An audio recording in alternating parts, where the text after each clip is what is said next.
Right, Bismillah. Assalamu alaikum, everyone. I think we can begin. Oh, just a couple more, and then we'll get the door closed, and then we can get started. I take it everyone can hear me okay? There's no mic issues? Super. We're going to get started because I think we're running slightly over time, and I want to be done in time because I'm not one to hold up lunch. My name is Hannan. I am a funding manager at City Bridge Foundation. We are a 900-year-old bridge-owning charity, and we work with the largest funder in London, and we work on various programs. I am here in a personal capacity, so I have to caveat this with the views on my own. And thank you all for agreeing to have the two other sessions. Thank you for coming here and participating in this one. The Muslim Charities Convention is a transformative gathering where industry leaders come together to collaborate, to share knowledge, and help to shape a more just and sustainable world. The purpose of this session is to explore how philanthropy, done the right way, can create lasting change. And the particular focus will be on how strategic philanthropy can maximize impact. And if you're not here for that, then I think you're in the wrong room. We've got three fantastic speakers. Those of you that were hoping to hear me speak, I'm not speaking. Not that list is long, other than Mohammed. I'll do quick introductions because I do have bios for the speakers, and then I'm going to swiftly hand on to them because I think you're probably going to want to hear from them, and then we want enough time for Q&A. So we have, to the far side, we have Fathma Khalid. She's the head of philanthropy at Equality Foundation, a grant-giving body that supports charitable organizations across the UK and globally. The foundation was founded as a partner to Equality Lambs Limited. Rizwan, who is sat right there, the largest halal lamb exporter in the UK, and the foundation prioritizes strategic giving, supporting grantee organizations to operate in accordance to Islamic principles. Additionally, Fathma founded Social Impact Reporting, a consultancy that works with businesses and non-profits to track and measure the social impact they create. Then next to her we have Kashif Shabir, who is the interim CEO of Mercy Mission World, the largest donor-advised fund in Europe, and the founder and CEO of Ethical Consulting Group, where he collaborates with charities and family offices to enhance their effectiveness and maximize their impact of their giving. And he has over 20 years of experience in the social impact and charity sector, and it wasn't until recently, some of you may know him, the chief exec officer of Muslim Aid, one of the oldest faith-based NGOs in the UK, and he's played a critical role with several prominent charities such as National Zakat Foundation, Charity Right, National Waqf, Mercy Mission World, and has held numerous leadership positions across mainstream charities such as Oxfam, British Red Cross, and also serves on several advisory boards. And then finally, sitting next to me, who I sometimes introduce as Mohammed, the no-nonsense guy, because he's pretty straightforward and cuts to the point, and someone I often rely on for some honest feedback. He's currently the interim executive director at Civic Power Fund, previously its director of organising, and prior to joining the Civic Power Fund, Mohammed held several senior positions in private sector firms, including Bloomberg. We don't hold that against him. He was the former national coordinator of Rise Up, a voter registration campaign aimed at marginalised and BME youth. He's also worked as a consultant for the UK Democracy Fund, Cook 19, and other third sector organisations, and was the former head of operations at Momentum. So that is enough from me. I think we will start from my right, and if I can get Mohammed to go first. They've all got a couple of talking points, but he in particular will talk a bit about Civic Power Fund in supporting community organising through philanthropy, and share some of his insights on how strategic giving can create long-term change. Thank you. Thanks, Hannan. Assalamu alaikum. So my name's Mohammed. I work at the Civic Power Fund, and we are a fund with a dual mandate. On the one hand, our fund's mandate is to bring people back into democracy and to deal with what we call the democratic deficit in the UK. That's largely often put forward as a problem of apathy, where communities aren't bothered to engage with democracy. But we view that as wrong. We view it as communities have learnt that engaging with a lot of these democratic institutions is harmful. that these are the same democratic institutions that have shut down our community centres or prescribed our protest groups. They are institutions that have created fear and hostility in our communities. So when we try to bring communities back in, we bring them back in with leverage, the ability to influence and change those bodies. Our second mandate is incredibly vague. It's justice for oppressed communities. But we interpret it in a really specific way. We say there can be no justice for a community if that community doesn't have power. And a community can't have power unless it is organized to execute and build power. We fund in various ways. But I think the reason, I don't know why Fadi asked me to be here, but I think the reason he wanted me to speak was because there's something truly unique about the Muslim community in the UK. Less than 5% of the population and responsible for more than 20% of charitable giving. But Muslim community groups and Muslim organizations still struggle to access funding from large trusts and foundations. And I think we're fascinated by that problem, right? Because it's not just Muslim communities that face that challenge, it's actually all grassroots organizations. There is a report we do annually called Funding Justice, where we look at funding that goes towards social justice. And we define that very clearly as any action that looks at the root cause of injustice, not its outcomes. And we fund community organizing. So we define that as any investment in the community that is impacted by an injustice to try and deal with it. There's a survey that goes out to the 100 most progressive funders in the UK every year, and it asks them how much of your funding goes on social justice. That survey says that 60%, when the funders fill out the form themselves, 60% of their funding goes towards social justice. It goes to the communities impacted. We do the same survey, except we hire analysts to sit down and go through every single grant. They calculate which town it went to, what the theory of change behind it was, what it was used for.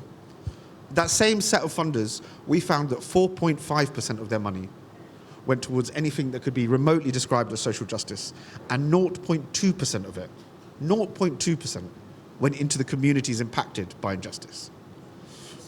And it's really surprising, that cognitive dissonance that exists between what funders say they are doing, what funders think they are doing, the communities funders think they are supporting, and what they actually do. And I think, Fadi has for a long time been asking about how do we change that? How do we get Muslim communities, Muslim organizations access to that funding? So I think one of the things that we really encourage people to do is not look at the bad practice of the large funders that we already engage with. Because I think what we've seen in a trend in Muslim philanthropy in particular is an attempt to professionalize in a way where we mimic the bad behaviors of these large funders. And one of the things that has been abandoned is that trust in community. One of the things that Civic Power Fund spends a lot of time doing is encouraging funders to actually spend time in the communities they're funding in, to get to know the people they're funding, and to get to understand the projects they're funding. Because the value of that is that you no longer measure people on arbitrary amounts, right? We funded a wonderful group called Nija Minouche in East London. They've been trying to save Brick Lane from redevelopment. And we had a really good relationship with them, and then suddenly they didn't want to meet us. And we couldn't figure it out. We had a really good relationship with them. And it was because the funding that we'd given them was coming to an end. And when we asked them to review what they'd done, they started telling us all this amazing stuff they'd done. They trained 30 leaders, 15 new campaigns had started off the back. And then they got really shaky when they were talking to us. And they were like, look, we promised to expand our mailing list to 2,000 people, and we've only done 1,200. And they genuinely thought we would care about that. They genuinely thought that we would ignore the fact that they had trained leaders, ignore the fact they'd built campaigns, ignore the fact, because in a form we'd made them fill out arbitrarily at the beginning, they'd promised a number and not delivered that number. And I think that is really the trauma that large funders have created in our community, where we believe we have to be judged against these arbitrary numbers. So I think Fadi's asked me here, I assume, to encourage any funders, Muslim funders in the room, not to go down that route. And then just as some advice to to Muslim organizations, there is money out there and it is accessible, but the language that is often used is mental, right? I often, when I talk at philanthropy events, I always say, my dad has no idea that he's a lived experience expert. But that is something that's asked for in every funding application. So yeah, my big tip for if you are trying to apply to those funders is to spend some time with them and figure out what the language they use means, because often it's just them making up for the fact they don't understand communities. So they create professionalized language that is meaningless. I don't know what else I can say, so I'm just going to hand over now.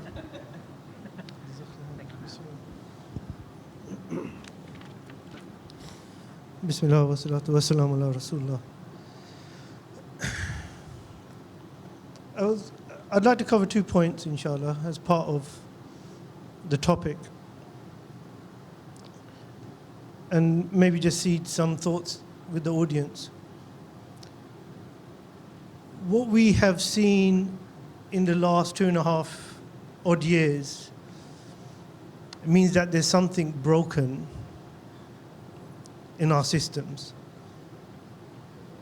And I'm not going to blame the charities, it's not philanthropy. There's something seriously broken. For 45 years that we've had structured charity in this country, for all of that work, for all of the hundreds of millions of pounds that we give on a yearly basis, in some estimates we give between 500 and £1 billion a year in this country alone. And we could not stop or have a say in what's happened over the last 2.2 years. Some estimates saying 300,000 people now. Not 30,000, not 50,000, 300,000. And we've been doing this work continuously, mashallah, people in this room, for 40 years straight, especially in the humanitarian straight, in structured work, hundreds and if not billions of pounds a year.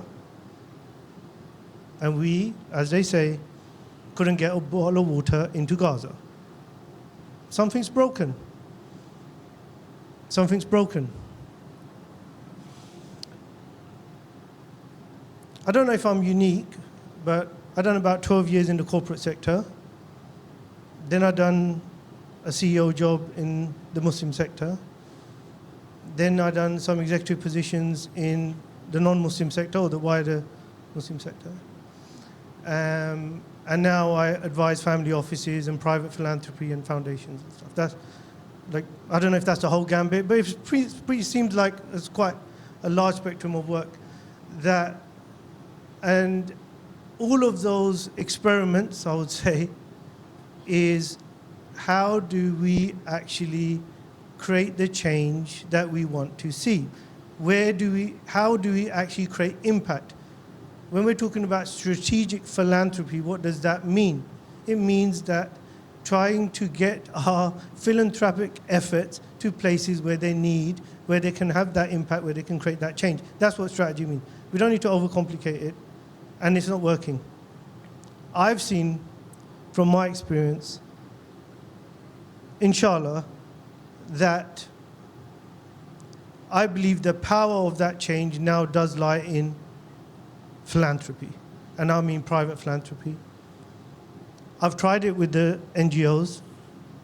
I think, mashallah, tabarakallah, they do a great job in what they're supposed to be doing. We tried various ways to change what they were doing, and I don't think that's where the change is going to come from. I think the change comes from here. I think the change comes from the private philanthropy, and I think it comes from individuals that are sitting in this room that have the power to make decisions that are not restricted by boards of directors who are volunteers on charities, and trying to convince them to take risks that maybe even myself, if I was that board member, I wouldn't take. That's the truth. They're volunteers. They've got 9 to 5 jobs outside of that charity that they need to protect, they need to preserve, they need to get on with. Unlike those people that are working in the charity sector that have already put their names to some of this work. So where does change come from? Where does the change come from? They can't take the risk. They're not going to take the risk. And maybe they shouldn't anyway. But we do have an opportunity here. We have groups of individuals that are willing to risk a little bit more. They don't have to pass resolutions by boards. Do you understand? They've got money. They've got resource. Not just money, actually. Resource, competency. They've got resource to hire people like me.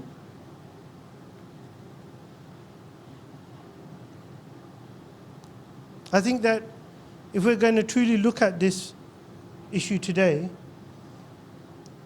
then I think we have to question ourselves and say, look, the model is currently broken.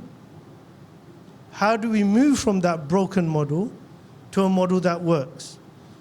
Like the brother said, Hannan, family offices, I mean, it's not cheap to set up a family office.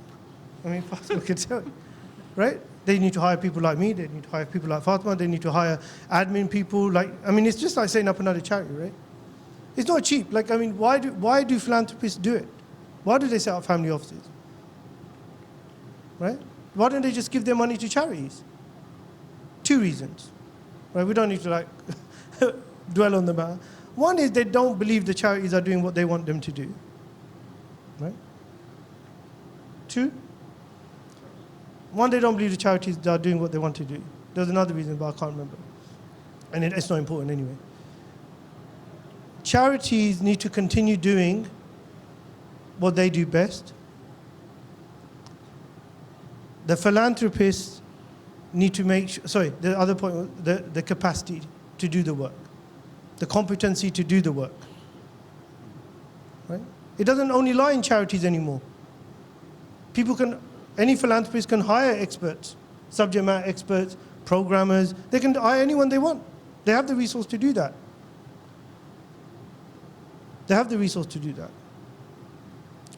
So the charity sector then has to look at itself and say, look, if these guys can hire the people that you can hire, if these guys can get the competencies that you have, if these guys have more money than you can raise, then what are you offering them?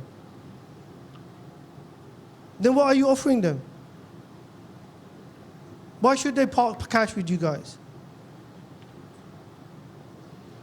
We have to look at that model. We have to revise that model.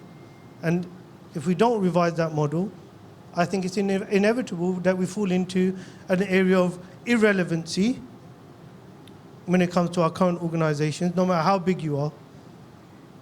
I was at Nokia when it ruled the world. I was at Nokia when Nokia meant nothing to anyone anymore. I was there the whole time, right? Things collapse quickly. If we don't find our place quickly, someone else will take it. If someone takes it, they'll write the narrative, they'll write the story. It's fine if that's our own people, but if it's not our own people, we're in some trouble. So, inshallah, with those thoughts, I think if we want to make this a practical and a productive session, is really look at how we can dismantle what we currently have and rebuild it with the help and support of philanthropy. And inshallah, let Fathma take the rest, inshallah. Jazakallah khair. Okay, very interesting points raised so far. I guess I can just talk about our very small piece in this much larger puzzle. So from the Euro Quality Foundation perspective, we do definitely believe in the strategic power of philanthropy and how funders can try to shape the sector, and particularly within the Muslim space, just push organizations towards being more holistically halal. That's very much our focus. So our business side is within the halal meat industry, and we care about what halal means, both in terms of the actual slaughter side, but also how we operate as a business, and it's something that we're constantly trying to strive to improve, and we very much believe the same holds on the charity side too. So when we're working with our grantees and charity partners, we're asking them key questions about their compliance with kind of Sharia principles through their operations as well as through their delivery. So we're asking questions around do you have an internal zakat policy? Do you have Sharia advisors that you can consult? Are you trying to use banking that is riba-free? We've got riba-free foundation here as well.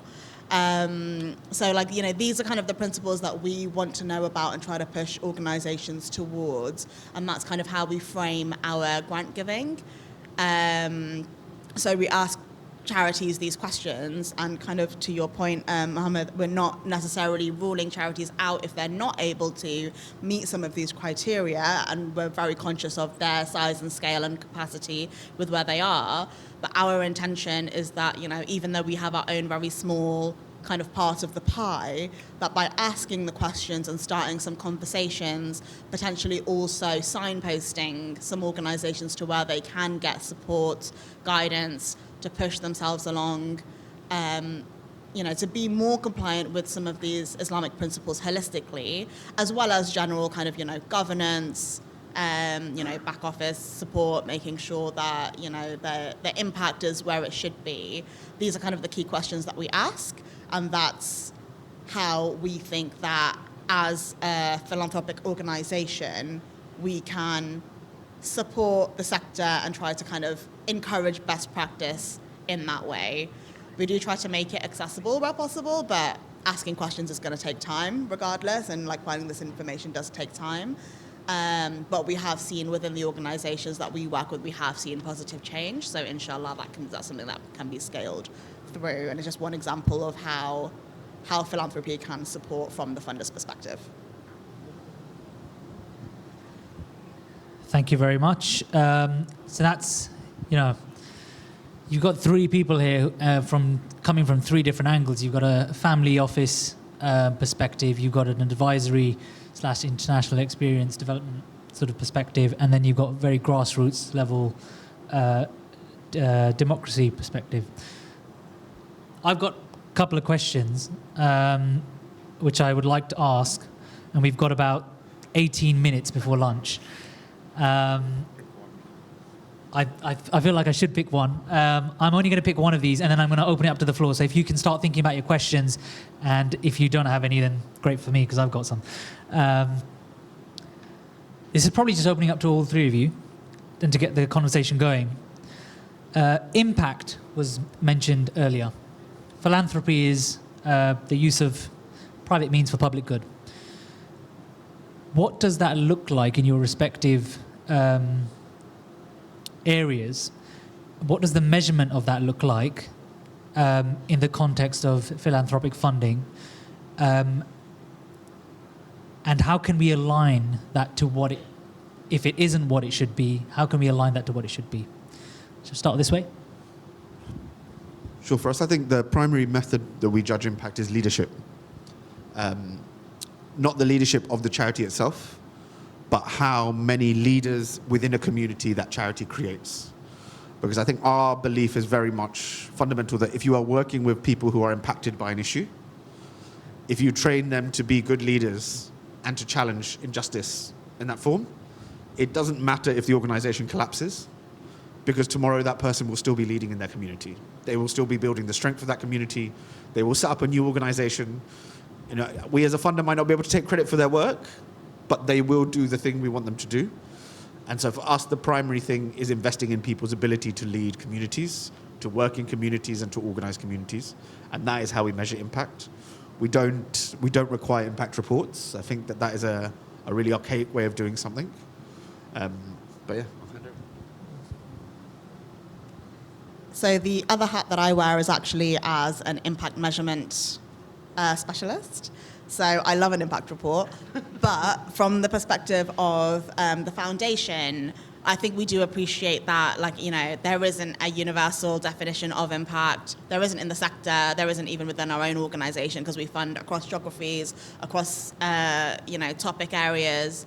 And so ours is much more just to understand, from that organization's perspective, how can they report their impact back to us in a way that's meaningful to them? And then we kind of assess, how good is that reporting in line with what we're trying to see. So we're trying to make it less difficult for organizations to show us the tangible change that they are creating. And, inshallah, as the Muslim sector, we can come to a universal definition of impact at some point, but I think we're quite far away from that at the moment, and I think it makes sense to have a practical approach to impact reporting and monitoring. That's why I've passed it to her, because she's the expert. I think, just looking at it from the other angle, absolutely right.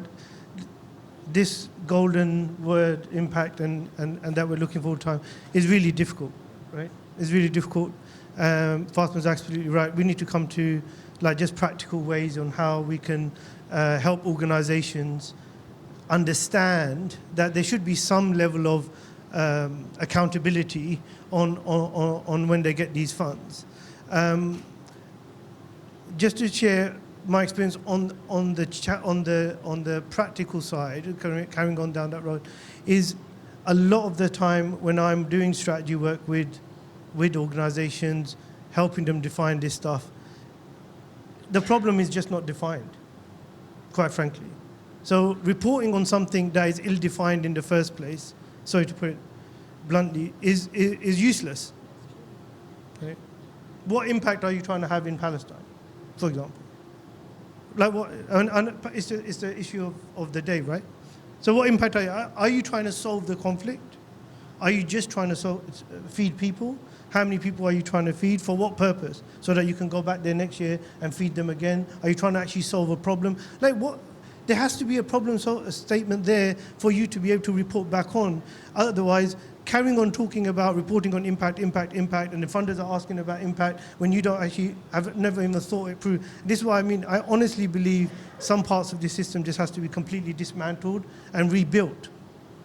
Because from a Muslim perspective, from an Islamic perspective, we have our own measurements on what impact actually means. What are the things that we're supposed to be measuring as a community, as humanity, as an ummah? And how do we bring those measurements into these things? What we're unfortunately ending up doing is falling into the same trap that the mainstream funders are doing and pushing on us on what impact means.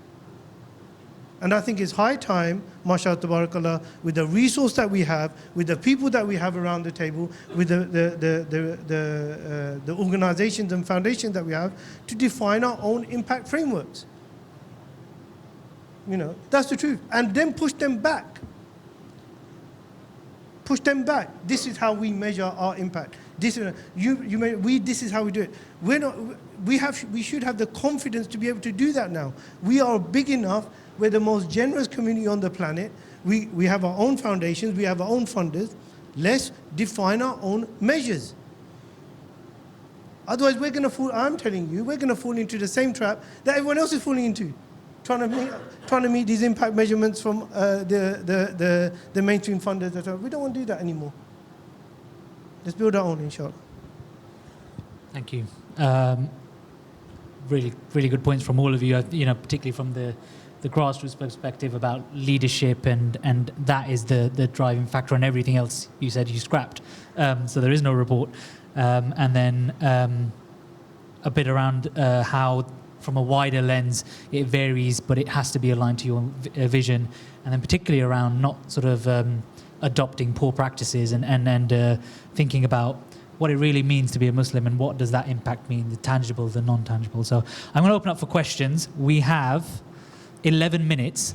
I can already see 3-4 hands up. So I'm going to ask for I'll probably ask one of the panelists, unless you say if you want to direct a question specifically to one person. Otherwise, I'll ask you to pick amongst yourselves who wants to answer, and then maybe we can, sort of short, snappy responses. Where are we going? Who had their hands up first? Right. Okay. I'll start from this way and I'll go back. So 1, 2, 3, 4. Jazakallah. Thank you so much. Just wanted to ask a question in terms of reframing the way we look at the issue. So in terms of the rights holders, if we were to say, let us measure impact, let's see where good is happening, but take a step back, helicopter over the issue and say, what would it take to eliminate maternal mortality, illiteracy, any of the SDG issues, any of those problems, come up with a robust theory of change, and then have the modesty to say, I'm not going to do it by myself. I'm not going to even be able to do it in my own organization. You know what? If all the UK Muslim charities came together, we'd still struggle. But here is a roadmap for addressing this problem, having the experts, the ologists, attracting the resources, and working at it to say, I'm not going to be a doorkeeper, preventing others from doing this because I know best and I'm going to do it. But say that there will be a seat at the table for everyone that wants to contribute to this problem. Come and check out our theory of change. Come and introduce more experts. But collectively, under the MCF banner, under whatever collaborative we form, we are not going to tolerate a hungry person, a person without access to water, in a contained geography, within a contained remit, and then expand on that. Just thinking aloud there. Sure. Does anyone want to? It's more of a, yeah, statement well made, and point taken. Thank you. Assalamu alaikum. You've really touched on something here about the power of philanthropy. I wondered if, and this is probably particularly for Kashif, if you could elaborate. You talked about risk taking. Have you thought about what kind of risks you would really like private philanthropists to be taking? Do you want me to take the other two and then come back to you, or yeah? I don't even think I can say that in public. Jazakallah. Assalamu alaikum. I'm really going to follow on from that question. My name is Mohammed Khan. I'm from Prevent Watch. We've been running for a decade now, and we really struggle to get funding because of organisations don't want to take risk. They feel that our work is too risky, doesn't get the right kind of credibility that sometimes they're looking for. We can't deliver that, but yet we still need funding, and they're not willing to take that risk. So it really follows on from that question. Thanks. Assalamu alaikum. Jahangir Mohammed from the Ayan Institute. I work extensively with charities. Addressing your point on Gaza the last 2 years and lack of impact, I'll put it this way. I analysed 300 Jewish organisations and charities. There were 2 that were humanitarian relief, and there were over 60 that were Israel advocacy groups. So if you want to change a political situation, which Gaza is, you have to fund political and think tanks and advocacy organizations, not charities. We are overburdened on the charitable sector. We have a lot of mosques that we fund, but we are not a political community, and that's why we fail. So we have to fund political organizations. Now, if the philanthropists are going to adopt the exact same approach as the charities, where you fund only charities or you fund organizations who sit with the current political parties and not able to challenge, then this problem will be the same in 20 years. So we have to have a community strategy and a political strategy. And like the Jewish community, who put a lot of money into political work, my message to the philanthropist is, if you want that type of change and impact, and we're at a crossroads, don't underestimate, as somebody said to me the other day, the threat of Islamophobia and the rise of the far right. You can't deal with that through charities. So we have to, as philanthropists, deal with those issues as well. Great, thank you. I think we'll take those four, and if you've got time, then we'll come back to it. And if I could just ask, hold the mic a little closer to your mouth when talking. So we had a point around theory of change, helicopter view, and vision. Then we had a question around risk, and I think maybe you can cover proportionality alongside that, and then also the, forgive me, there was a gentleman before, I can't remember. You can take that one? Okay, and then you've got political activity. Yeah, sure. Jazakallah khair, Lucy. I think there's a conversation I literally had outside, not with Lucy, with someone else, about risk. About risk, is that better? Is about risk. And fundamentally, most of our charities, they're not taking any risk, even the philanthropists. It's not about getting them to take more risk. They don't even understand what the risk is. Charities come up to me all the time, they're like, we're not doing this because we think we're going to get closed down. And I said to them, literally outside just now, I don't know if he's in the room now, but I said, name me a charity that got closed down for working in Palestine in the UK. If you can't name one within 10 seconds, 20 seconds, there's probably not enough of them. I can tell you, I haven't been brought in to help anyone that was going to get closed down for working in Palestine. The perception of risk in our community is greater than the risk itself. I'm telling you this because I normally get called after. Right? The perception of risk is greater than the risk itself. Right? Even if you could name 1 or 2 charities, even if you could, which I can't. In the US you can, there was a couple that got shut down.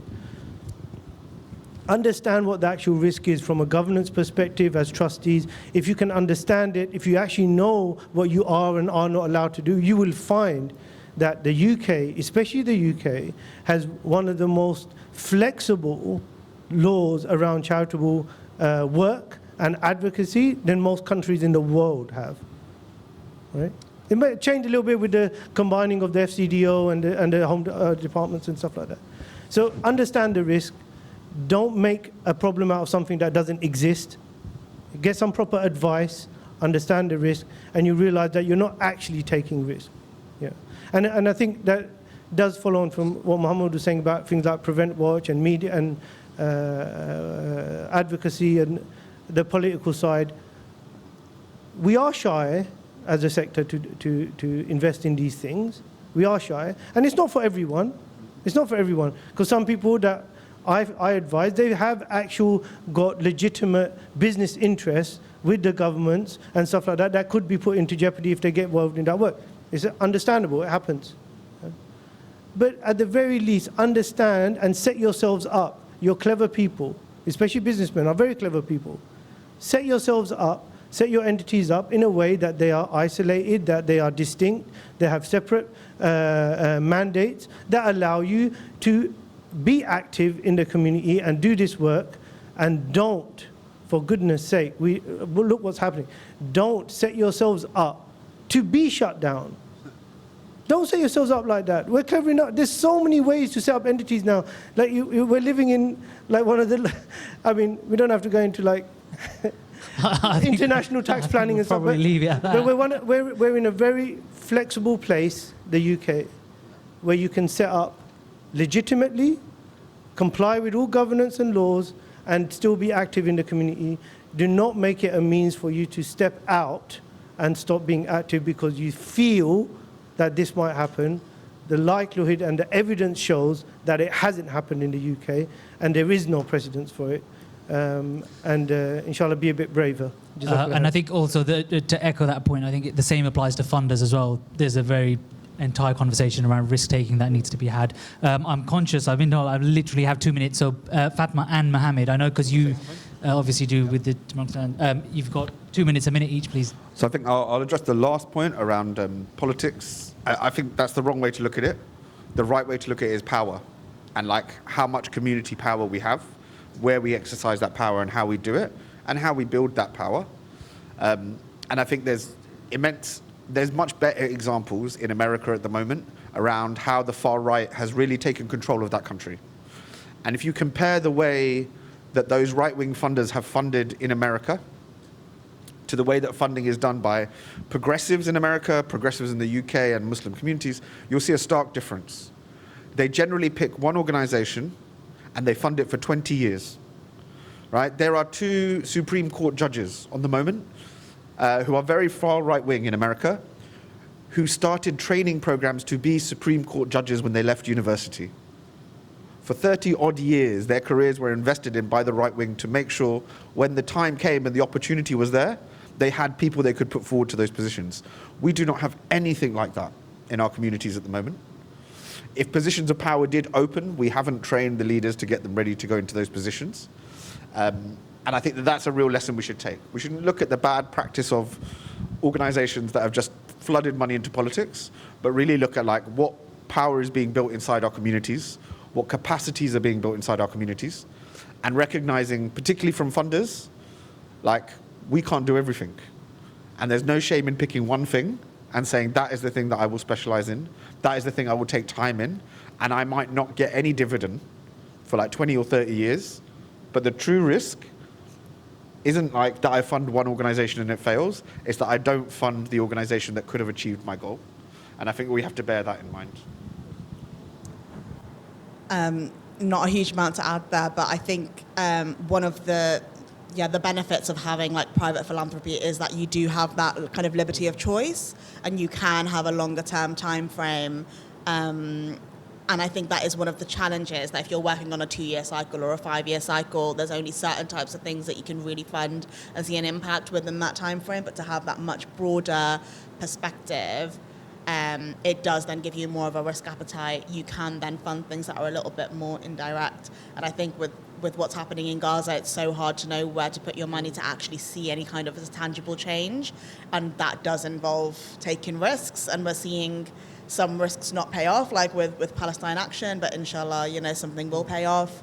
And we just don't know what's going to land and at what point and where the political pressure will come. And collectively, we just have to, make effort for the sake of Allah and see what we can come to. Thank you. Can we have a round of applause for this panel? Thank you very much for your time, Fathma, Kashif, and Mohammed. Really appreciate that. Over to you.